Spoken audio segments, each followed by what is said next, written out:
नमस्कार.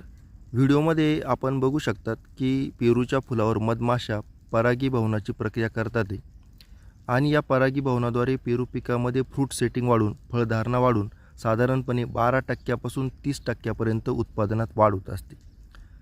याचबरोबर पेरू पिकामध्ये परागीभवन झाल्यानंतर चांगल्या आकाराचे फळं डेव्हलप होतात. त्यांचं चांगलं टेक्स्चर डेव्हलप होतं. एक विशिष्ट ॲरोमा त्यांच्यामध्ये डेव्हलप होतो. आणखीन एक फायदा असा होतो की ह्या फळांमध्ये जास्त प्रमाणामध्ये विटॅमिन्स असतात, मिनरल्स असतात. अशा पद्धतीने तिहेरी फायदा आपल्याला होत असतो. त्यामुळे पेरू पिकाच्या फुलोरे अवस्थामध्ये मधमाशीद्वारे परागीभवन करून कीटकनाशकांचा कमीत कमी वापर केला पाहिजे. त्याद्वारे आपली क्वांटिटी वाढणारे, क्वालिटी वाढणारे आणि न्यूट्रिशनल व्हॅल्यूसुद्धा आपल्या फळांची आपल्याला वाढताना दिसून येईल. त्यामुळे जास्तीत जास्त परागीभवन पेरू पिकामध्ये फुलोरा अवस्थेमध्ये कसं होईल या दृष्टीने नियोजन करणंसुद्धा अतिशय गरजेचं आहे. धन्यवाद.